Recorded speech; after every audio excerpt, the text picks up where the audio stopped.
Friends, स्वागत है हमारे यूट्यूब चैनल लर्निंग जंक्शन में। तो आज जो है वीडियो शुरू करने से पहले आपको थैंक यू बोलूँगी कि आपने हमारे चैनल को बहुत सपोर्ट किया, हमारी बहुत हेल्प की है। और आपसे एक रिक्वेस्ट है, अगर आप हमारे चैनल पर नए हैं तो इसे लाइक और सब्सक्राइब जरूर करें। और हमारे कोई सेंटेंस में आपको प्रॉब्लम हो रही है, वो समझ में ना आ रहा हो तो हमें कमेंट करके जरूर बताएं। हम उसमें आपको तुरंत हेल्प करेंगे, उस पर एक नई वीडियो बनाएंगे जिससे आपको दोबारा सेंटेंस समझा सकें। तो आज हम बात कर रहे थे फिगर्स ऑफ स्पीच की। इसमें मैंने एक वीडियो पहले ही अपलोड कर रखी है, तो उसमें हमने 3 पार्ट के बारे में बताया था। जिसमें फिगर्स ऑफ स्पीच को मैंने 2 पार्ट में बांटा। 3 हमने एक फिगर, उसमें पहले पार्ट में जो है हमने मात्र 3 फिगर्स ऑफ स्पीच या फिर 4 बता दिए। तो उसमें हम देखेंगे आज हमारे बचे हुए 4 figures of speech. Figures of speech यानी कि अलंकार। अगर आपको समझ में ना आ रहा तो स्टार्टिंग का पहले देखिए, जो हमारी पहले की वीडियोज है उनमें पहले देखिए, तो आप शुरू जब देखेंगे तो आपको समझ में आएगा फिगर्स ऑफ स्पीच है क्या चीज। तो हम बात करते हैं फिगर्स ऑफ स्पीच की यानी अलंकार की। तो उसमें हमारे 4 फिगर्स ऑफ स्पीच रह गए थे। पहली फिगर्स ऑफ स्पीच में देखिए, पहले था एपोस्ट्रोफी यानी कि इसे कहते हैं संबोधन।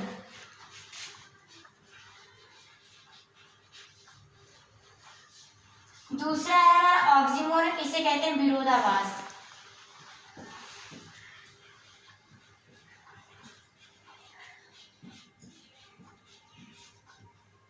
तीसरा है हाइपरबोल। हाइपरबोल यानी कि अतिशयोक्ति।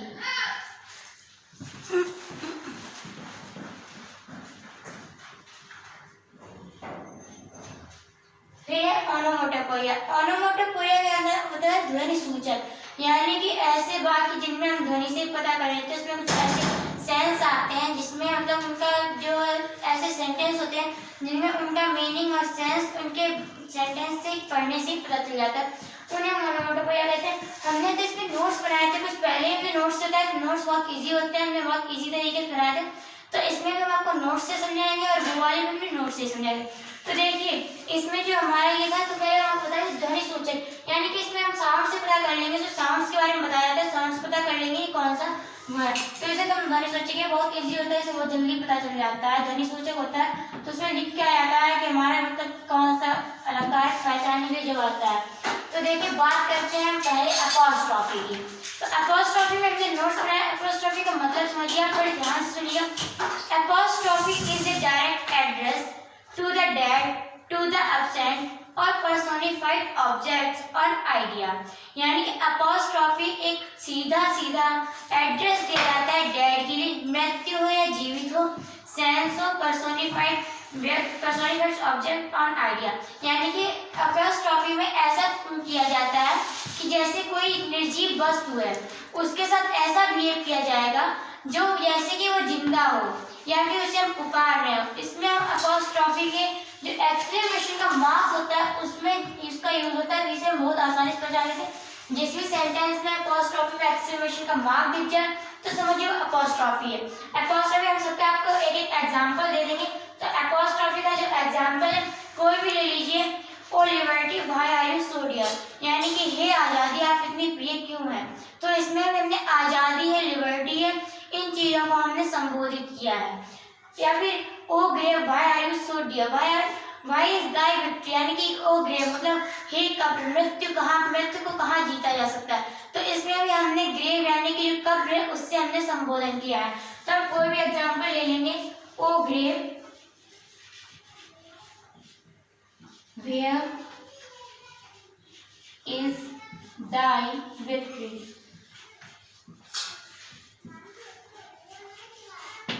तो देखिए, इसमें यहाँ पे एक्सक्लेमेशन का मार्क आया, तो ये चीज तो नॉर्मली पहचान लेंगे, जो अपोस्ट्रोफी होता है ऐसे निकल जाता है। उसके बाद होता है ऑक्सीमोरन। तो ऑक्सीमोरन मतलब होता है विरोधाभास, हमने आपको पहले बताया। तो ऑक्सीमोरन का ध्यान से सुनिएगा, आपको नोट करना है, नोट कर लीजिएगा।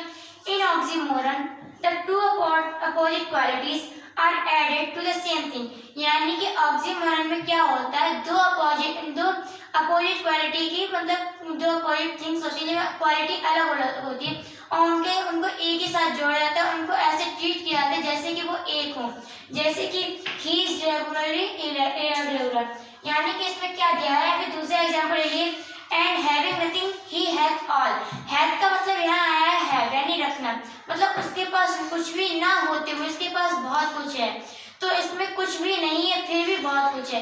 इसमें दो अपोजिट क्वालिटी है, एक कुछ ना होना, एक कुछ होना, मतलब बहुत कुछ होना।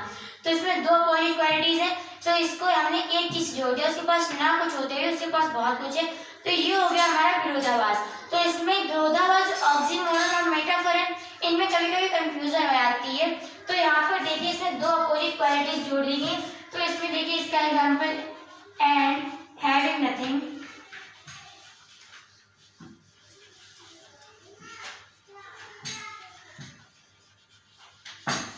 उसके पास कुछ ना होते हुए he hath all।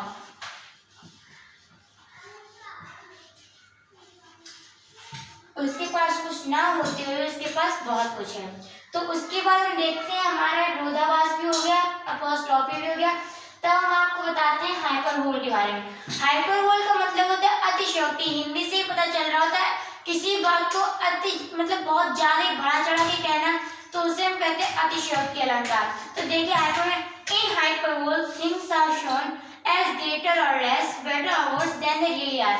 यानी कि हाइपरबोल में ऐसा होता है कि इन हाइपरबोल में things are shown, things shown की आती है, ऐसी प्रतीत होती हैं, एज ग्रेटर और लेस, ज्यादा और कम, बेटर और वर्स, अच्छी या बुरी, देन देयर, जितनी वो होती है उससे ज्यादा। यानी कि वस्तुओं या फिर बातों को ऐसा कहा जाता है, उनसे बड़ा चढ़ा के कहा जाता है, जितना होता है उससे ज्यादा बड़ा चढ़ा के कहते हैं। जैसे मतलब नॉर्मली भाषा में हम लोग कहते हैं उसने बहुत बड़ी बड़ी मार दी अपनी, यानी उसने बहुत बड़ी बड़ी बातें की। तो बड़ी बड़ी बातें की उसने, क्या ऐसा उसमें बड़ा बोला, तो उसे हम कहते हैं अतिशयोक्ति अलंकार। तो अतिशयोक्ति हाइपरबोल का एग्जाम्पल आप देखिए, कोई भी ले लीजिए, she wept an ocean of tears, यानी कि वो इतना रोई कि समुद्र जैसा तालाब बन गया, तालाब समुद्र जैसा हो गया। या फिर reverse of blood fluid in waiters, यानी कि हमारी कोशिकाओं की जगह रक्त हमारी बॉडी में ही बहने लगा, मतलब कोशिकाओं में नहीं बह रहा और गुस्से में आके हमारा जो ब्लड हो रहा है हमारी बॉडी में बहने लगा। ये भी यहाँ पे अतिशयोक्ति है। उसके बाद मैं एग्जाम्पल से 10,000 saw I at a glance, मेरी नजर 10,000 में से किसी एक को पहचान लेती है। तो मतलब 10,000 खड़े तो उसमें किसी एक को जिसे हम देखना चाहते उसे तुरंत हमने पहचान लिया, ये भी अतिशयोक्ति हो। तो यहाँ पर देखिए इसमें कोई भी ले लीजिए, सी वेव, यहाँ वेव की सेकेंड फॉर्म आई है wave, sea wave an ocean of tears, वो इतना रोई थी कि उसके रोने से समुद्र बन गया। इतना भी कोई नहीं रोता है, समुद्र बन गया, इसमें यहाँ पे अतिशयोक्ति हो गया, क्योंकि यहाँ पे हमने बात को बहुत ज्यादा बढ़ा के कह दिया। अब बात करते हैं जो हमारा लास्ट रह गया ओनोमोटोपोइया। तो हमने इसमें आपको पहले ही बताया था, ये ओनोमोटोपोइया उसमें हमारा साउंड ही सजेस्ट कर देता है उसका मीनिंग और सेंस। तो इसमें देखिए क्या है, इन ओनोमोटोपोइया साउंड सजेस्ट इट्स मीनिंग और सेंस। वही हमने जो बताया था वही है कि ओनोमोटोपोइया में हमारा जो साउंड मतलब हमारा साउंड होता है वही सजेस्ट कर देता है, वही समझा देता है कि हमारा मीनिंग और सेंस क्या जा रहा है। तो इसमें देख लीजिए कैट्स म्याऊ, यानी कैट्स म्याऊ करती है, हिंदी में बिल्ली म्याऊ करती है, कैट्स म्याऊ हो गया ना म्याऊ, तो इसलिए आपको रहता है ओनोमोटोपोइया। डॉग्स बार्क में अपना कुत्ते भागते हैं, ओनोमोटोपोइया ध्वनि सूचक है। उसका बीज हम, यानी कि बीज होती है हम कहते हैं, जिसे भिमराती है हम कहते हैं इंग्लिश में, तो इससे हमने कह बीज हम। तो इसका भी एग्जाम्पल देख लीजिए,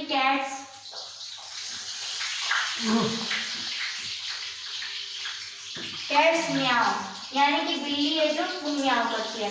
तो इस प्रकार देखिए हमने अपॉस्ट्रोफी में आपको सबसे सिंपल ही चीज बता दी, इससे बहुत आसानी से पहचानेंगे। एक्सक्लेमेशन का मार्क आए तो समझिए अपॉस्ट्रोफी तुरंत आप लिख दीजिए, आप हम कहते हमेशा सही जाएगा। अपॉस्ट्रोफी में इन एक्सक्लेमेशन का मार्क आता है। विरोधाभास में दो अपोजिट क्वालिटीज होती है जिन्हें एक साथ जोड़ा जाता है। ओनोमोटोपोइया में हमारा ध्वनि सूचक होता है जिसमें हम अपने आप साउंड की सजेस्ट कर देते हैं। उसमें हाइपरबोल में अतिशयोक्ति यानी बहुत बड़ा चढ़ाकर बात कहना। तो इस प्रकार आपने देखे, हमने आपको ये 4 और इससे पहले की 3 यानी कि 7 आपको फिगर्स ऑफ स्पीच के बारे में बताया था। अगर आपको वीडियो मेरी पसंद आई तो लाइक और सब्सक्राइब जरूर करें। एक बार मैं आपसे फिर से हम थैंक यू बोलेंगे, और प्लीज हमारे चैनल को ज्यादा से ज्यादा सब्सक्राइब करवाएं, शेयर करें, अपने दोस्तों में शेयर करें, जिससे हमें और मोटिवेट हों और अच्छे से अच्छे वीडियो बनाते हैं। बात ये है कि हम जब आप हमें ज्यादा से ज्यादा सब्सक्राइब करते हैं तो हमें एक मोटिवेशनल स्पीच मिलती है, यानी मोटिवेट हो जाते हैं, तो हम अपनी वीडियोस को और अच्छा, अपने परफॉर्मेंस को और बेटर करने की कोशिश करते हैं। तो आपसे रिक्वेस्ट है हमारे वीडियोस को ज्यादा से ज्यादा शेयर करें, उसे लाइक करें, सब्सक्राइब करें। Thank you.